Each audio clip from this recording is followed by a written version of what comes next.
Looking at an image of Hurricane Matthew from NASA's International Space Station, you can really see the expanse of this massive and powerful hurricane. And we are grateful to have Dr. Rick Knabb, the director of the National Hurricane Center, on the phone with us this morning to give us the very latest coming out of this system. Dr. Knabb, first of all, thank you so much for your time. Now that it has made landfall in Haiti, what are your concerns with this system going forward?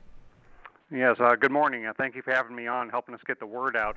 It's going to be interacting with land as it's crossing the southwestern tip of Haiti, but it's not going to spend much time over land, be back over water shortly.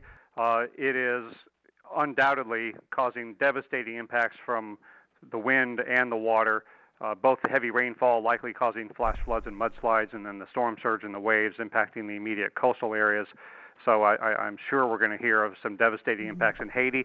Weather's going to go downhill in eastern Cuba today, and the center of Matthew will probably interact with just the eastern tip of Cuba, then be back over water again as it mostly is over water during its time over the Bahamas.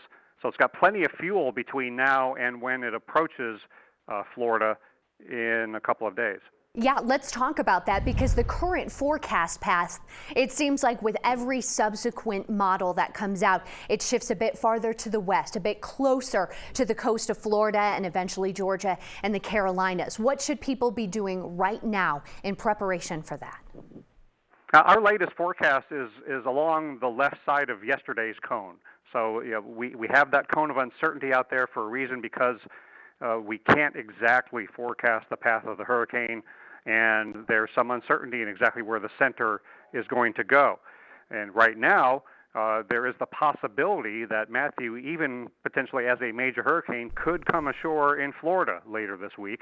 It's also possible it will stay offshore, but even if it doesn't make landfall, the center of the hurricane doesn't itself make landfall, you could still be the center of action on the coast and in inland areas of Florida, because it's not just a point on the map. You could have strong winds, heavy rains, inland flooding occurring even if the center stays offshore.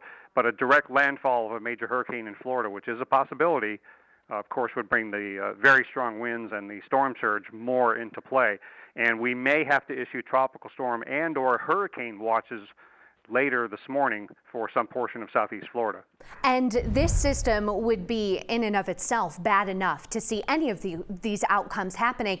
But on top of Julia and Hermine, the southeast has already had a rough season with the ground saturated in the conditions that they've seen. Will that possibly make things worse? Every storm is different, and Matthew is likely to affect a number of areas that have not been affected very much by Hermine or Julia, but some of the same areas, potentially up in the Carolinas, northern Florida, could also be experiencing Matthew after Hermine.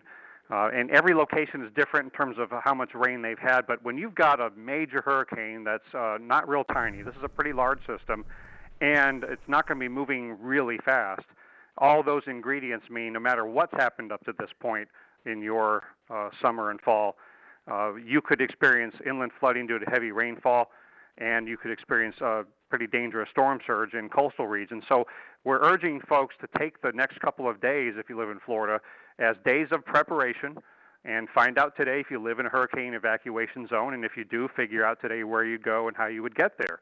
If emergency managers instruct you to leave later this week, and go restock on those supplies before people start doing that at the last minute. So we have some time to prepare and realize it's not just going to be a coastal event, especially if it comes close to the coast or comes ashore in Florida. And then Georgia and the Carolinas will be in play later in the week and into the weekend. Hurricane or tropical storm conditions potentially there.